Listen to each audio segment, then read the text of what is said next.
बिस्मिल्लाहिर्रहमानिर्रहीम। अस्सलाम वालेकुम फ्रेंड्स, उम्मीद है आप खैरियत से होंगे। आप देख रहे हैं फाइनेंस एक्सपर्ट। कमीशन एजेंट्स अपनी रिटर्न कैसे फाइल करेंगे, प्रैक्टिकल वीडियो में चीज़ें मैं आपको करके बताऊंगा। इंशाल्लाह आप खुद अपनी रिटर्न फाइल कर सकते हो।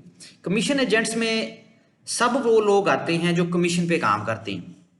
आप गल्ला मंडी में काम करते हो, आप गाड़ियों का काम कमीशन पे करते हो, आप प्रॉपर्टी डीलर हो, आप कुछ भी काम करते हो जो आप एज अ कमीशन एजेंट करते हो। आप लोगों की ट्रांजैक्शन करवाते हो, सेल और परचेज करवाते हो, और बीच में से अपनी जो एक फिक्स परसेंटेज होती है, 1%, 2%, आधा परसेंट, आप वो लेते हो। ठीक है, उनकी रिटर्न कैसे फाइल होगी, क्योंकि ये टेक्निकल चीजें होती हैं ज्यादा। इसमें बैंक में ट्रांजैक्शन आपकी करोड़ों की और बाज़ औक़ात बिलियंस में पहुंच जाती हैं, लेकिन जो आपकी अर्निंग होती है वो उसमें बड़ी माइनर होती है। तो उसका तरीका क्या है, आपने जरा ध्यान से देखना है। आपने रिटर्न पे आना है, 2026 को ओपन करें। अच्छा, आपका नॉर्मली इनका कमीशन एजेंट्स का नॉर्मली टैक्स नहीं कटा होता, ठीक है। तो अगर कटा होगा तो वो यहाँ पे शो हो जाएगा आपको। तो आपने यहाँ पे इनकम फ्रॉम जो बिजनेस है ना, इसकी कैटेगरी को सिलेक्ट कर लेना है। यहाँ से इसको यस कर लें और आगे स्टार्ट फाइलिंग पे आ जाए।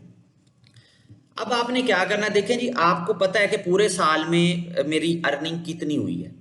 फर्ज किया आपका कमीशन है 1%, और आपको पता है कि मैंने पूरे साल में अगर 10 करोड़ का काम किया तो मेरा 1% कमीशन बनता है, तो मेरा इतना है।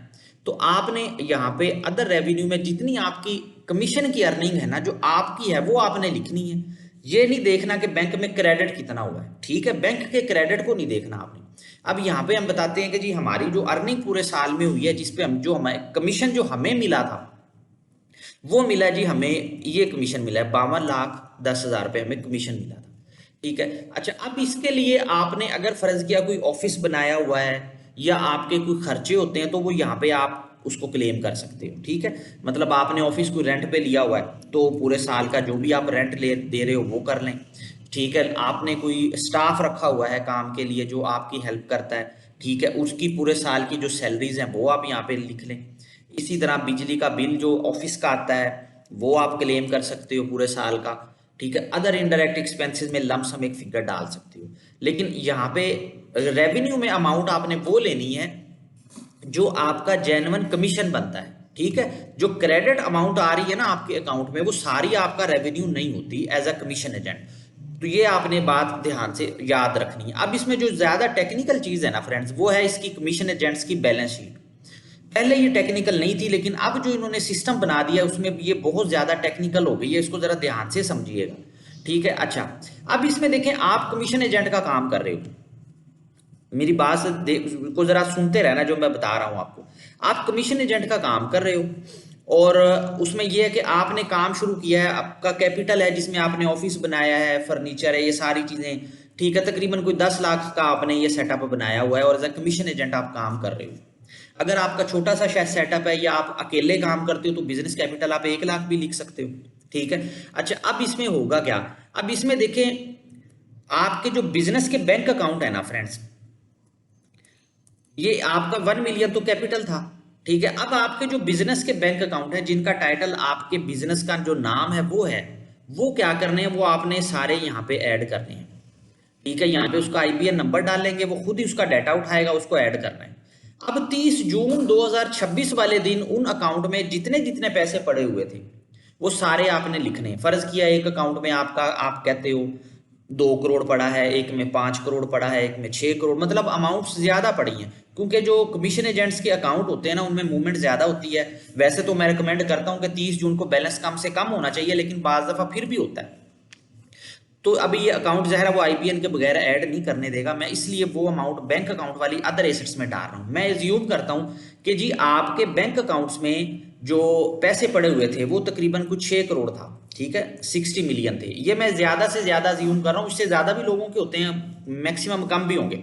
लेकिन आपने अपने बिजनेस के बैंक अकाउंट यहाँ पे लाजमी ऐड करने हैं। पहले एफबीआर ने ये ऑप्शन नहीं दिया हुआ था, तो हम नहीं ऐड करते थे, हम एक लमसम फिगर डालते थे। लेकिन अब एफबीआर ने अगर ये ऑप्शन दिया है, एफबीआर के पास आपके बैंक का डाटा भी होता है, तो फिर अब आप हाइड नहीं कर सकते। जो बिजनेस वाले अकाउंट हैं जिनका टाइटल जो है वो बिजनेस का नाम है, वो यहाँ पे ऐड होंगे, लाजमी करने हैं आपने। अच्छा जी, अब हम कहते हैं जी 60 मिलियन हमारे वो थे। अच्छा जी, ये 1 मिलियन आपका कैपिटल था, इसको तो सीधा सीधा आप यहाँ पे डाल दे कि जी ये हमारे जो ऑफिस का हमने फर्नीचर वगैरह लिया हुआ ये उसमें आ गया। अब आपके पास डिफरेंस आ जाएगा 60 मिलियन का, ठीक है। तो देखें ये जो 60 मिलियन है ना, असल में तो ये आपके नहीं है ना, ये तो क्लाइंट्स के हैं। जब उनका वो कॉन्ट्रैक्ट पूरा हो जाएगा या आपने उस पार्टी से लेके अगली पार्टी को दे दिए तो ये तो निकल जाएंगे। तो आपने इसको यहाँ पे क्रेडिटर्स, ट्रेड क्रेडिटर्स में लेके आना है और उसको बैलेंस करना है। मतलब जितनी अमाउंट बैंक में होगी ना वो आपने ट्रेड क्रेडिटर में डाल देनी है। मेन बस आपको मैं आसान अल्फाज में अगर समझाऊं तो ये आपने बैलेंस शीट को इस तरह से बैलेंस करना है। 61 मिलियन, ये 61 मिलियन, ठीक है। अब असल में ये कमीशन एजेंट्स की ट्रांजैक्शनें बहुत ज्यादा होती हैं, बिलियंस में चली जाती हैं, क्योंकि हमारे कई क्लाइंट्स हैं कमीशन एजेंट्स अल्हम्दुलिल्लाह। तो उनको बैलेंस शीट अब उनकी जो है ना वो ज्यादा टेक्निकल हो गई है, पहले ऐसा नहीं था।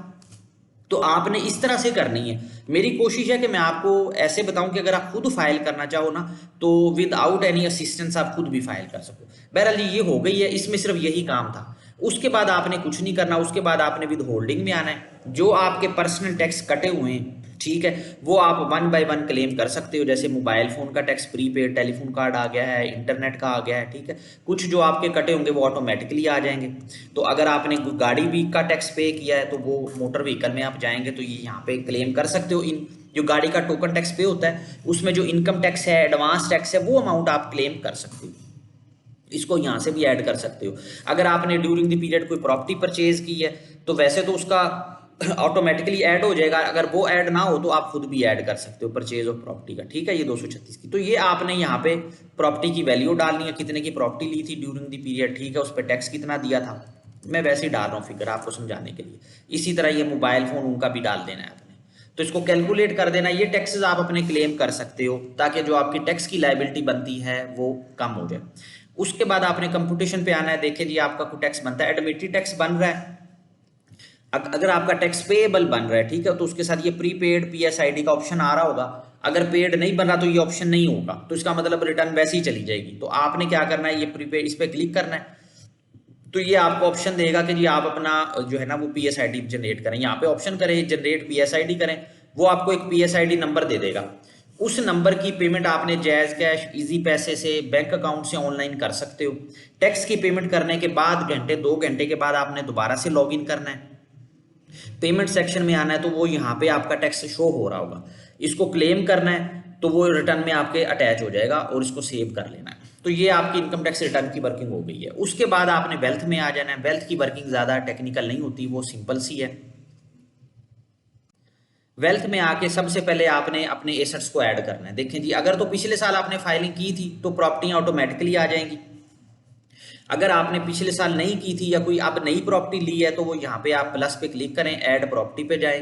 यहाँ पे प्रॉपर्टी की जो भी टाइप बतानी है वो बताएं, ठीक है। आपने जो कुछ लिखना है ये आपने चीजें अपने ध्यान से लिख लेनी है, मैं आपको समझाने के लिए सिर्फ बता रहा हूँ। एक्विजिशन अगर इस साल हुई है तो एग्जैक्ट डेट लिख लें, अगर कोई पुरानी चल रही है तो कुछ भी लिख लें, थोड़ा सा काम चल जाएगा, उसका कोई मसला नहीं है, ठीक है। ये मैं आपको समझाने के लिए सिर्फ जल्दी जल्दी कर रहा हूं। आपने ये इस तरह से सारी इसको फिल कर लेना है। ये एड्रेस आपने कंप्लीट प्रॉपर्टी का देना है। इसको सेव करेंगे ना तो ये देखिए प्रॉपर्टीज ने ऐड कर दी। अच्छा एक चीज ध्यान से सुनिएगा, ये मैं अपनी हर वीडियो में बता रहा हूं। अभी आजकल सिस्टम अनस्ट्रक्चर्ड प्रॉपर्टी का एरर बहुत ज्यादा दे रहा है। वो एरर किस लिए देता है कि अगर आपने कोई प्रॉपर्टी पिछले साल भी ऐड की हुई थी या फाइलिंग हुई थी ना आपकी, तो वो ऑटोमेटिकली डाटा यहाँ पे आ जाएगा। ये जो पिछले साल से प्रॉपर्टी आ रही होगी ना उसके ऊपर यहाँ पे येलो येलो सा लाइट येलो कलर आ रहा होगा। आपने क्या करना है, उसको यहाँ पे एडिट मोड में ओपन करना है। उसमें ये वैल्यू जो है अनचेंजेबल होगी, ठीक है, उसको हाइड कर देगा, इसको चेंज नहीं करने देगा।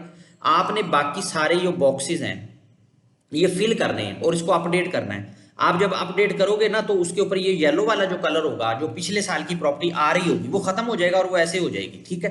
फिर आप उसको जब कैलकुलेट करके सबमिट करोगे तो वो अनस्ट्रक्चर प्रॉपर्टी का एरर नहीं देगा। ये आपने याद रखनी है। अगर आपने पिछले साल फाइलिंग की थी तो वो एरर लाजमी देगा आपको। इसके बाद ये फाइनेंशियल एसेट्स में आ जाओ। अब इसमें जो बैंक अकाउंट ऐड कर लो, कैश इन हैंड ऐड कर लो। अच्छा अब इसमें जो बैंक अकाउंट है ये नॉन बिजनेस है। ये देखिए ऊपर लिखा होता है नॉन बिजनेस। ये आपके जो पर्सनल अकाउंट है जिसका टाइटल आपका पर्सनल नाम है, यहाँ पे आपने आईपीएन नंबर देना है, वो खुद ही डिटेल बताएगा, उसको ऐड कर देगा। उसका 30 जून 2026 का बैलेंस आपने डाल देना है। कैश इन हैंड अगर पिछली दफा भी आप फाइलिंग करते रहे हो तो एक दफ़ा इसको ज़ीरो कर लें। अगर आप पहली दफ़ा फाइलिंग कर रहे हो तो आप कैश इन हैंड अपना अभी डाल लें, अगर नहीं भी है तो भी डाल लें, अगर है तो थोड़ा सा ज़्यादा करके डाल लें। अभी हम कह रहे हैं कि हम फर्स्ट टाइम फाइलिंग कर रहे हैं तो उसका तरीका ये होगा, आप वो डाल लें। उसके बाद मूवेबल एसेट्स जो हैं उसमें आ जाएं। इसमें देखें जी आपने गाड़ी ऐड करनी है तो वो ऐड कर लें, हाउस होल्ड ऐड कर लें, पर्सनल आइटम ऐड कर लें। गाड़ी ऐड करनी है तो सिंपल सा गाड़ी, ये जो है इसके प्लस पे क्लिक करें, ये गाड़ी की जो जो डिटेल वो पूछ रहा है वो डिटेल दें और उसको ऐड करें तो ये ऐड कर देगा गाड़ी आपको, ठीक है। पर्सनल आइटम में, हाउस होल्ड में, ये घर की चीज़ों की वैल्यू आप जो डालना चाहें आप डाल सकते हो, किसी ने घर में आके चेक नहीं करना, ये सिर्फ एक फॉर्मेलिटी होती है। ये टोटल वेल्थ की वर्किंग हो गई है। उसके बाद आपने रिकंसिलेशन में आना है। रिकंसिलेशन में फ्रेंड्स आप आएंगे ना तो आपने पर्सनल एक्सपेंस में यहाँ पे क्लिक करना है, ठीक है। ये 2 कैटेगरी सिलेक्ट कर लें, ये सफिशेंट है, आपको सारी करने की ज़रूरत नहीं है। पूरे साल में कितना डोनेशन दिया वो आप अपने एक बता दें, पूरे साल का घर का खर्चा कितना हुआ वो बता दें, ठीक है। कि ये लमसम फिगर ही देनी होती है, आपसे किसी ने घर के खर्चों की पर्चियाँ आके नहीं देखनी कि कितना खर्चा हुआ था, ना ही किसी के पास होती है। अच्छा जी, अब ये सारी वर्किंग करने के बाद आपने क्या करना है, पहली दफ़ा जब फाइलिंग करोगे तो ये पॉजिटिव में डिफरेंस आ जाएगा, इसको आपने यहाँ से कॉपी करना है और ये नेट एसेट प्रीवियस ईयर में पेस्ट कर देना है, उसको कैलकुलेट कर देना, ये जीरो हो जाएगा। उसके बाद आप अपनी जो रिटर्न है वो सबमिट कर सकते हो, ठीक है। अगर आप पहली दफ़ा फाइलिंग नहीं कर रहे, पिछली दफ़ा भी फाइलिंग की थी, तो फिर आपने जो कैश इन हैंड की अमाउंट है ना वो एक दफ़ा जीरो करनी है, ये शुरू में जीरो कर देनी है आपने, ठीक है। तो अनरिकंसाइल अमाउंट आपकी जो एंड पे आएगी ना, अगर आपने पिछले साल भी फाइलिंग की थी और अब भी की है तो वो नेगेटिव में आएगी, इसको आपने कॉपी करना है यहाँ से, ठीक है। अब ये इसको आप चेंज नहीं कर सकोगे, ये पिछले साल वाली अमाउंट ऑटोमेटिकली आ रही होगी, तो नेगेटिव को कॉपी करके आपने कैश इन हैंड में जाके पेस्ट कर देना, तो उससे ये जो अनरिकंसाइल अमाउंट है ये जीरो हो जाएगी। ये देखें, ये अनरिकंसाइल जीरो हो गई है। ये आपका तकरीबन सारा काम पूरा हो गया। चलान का मैंने आपको बता दिया था, आपने बिजनेस की डिटेल ऐड करनी है जी, ठीक है। अब आपका बिजनेस का जो भी नाम है ABC कमीशन एजेंट्स, ठीक है, इसी नाम को सेम कॉपी करके नीचे पेस्ट कर दें। बिजनेस एक्टिविटी जो आपकी है इसमें अदर बता दें आप, और स्टार्ट डेट कोई भी बता दें पिछले सालों की, ये सिर्फ एक फॉर्मेलिटी है, बस कुछ भी बता दें, खाना ही भूल करना है आपने। इसको सेव कर दें, ये सेव हो गया। ये सेव करने के बाद जब आप सबमिट पे क्लिक करोगे तो वो आपसे पिन ऑफ मांगेगा और आपकी जो रिटर्न है वो सबमिट कर देगा। ये कमीशन एजेंट की वर्किंग थी। अगर वीडियो अच्छी लगे तो इसको लाइक और शेयर जरूर कीजिएगा। अपना बहुत ज़्यादा ख्याल रखिएगा। Thank you. अल्लाह हाफिज़।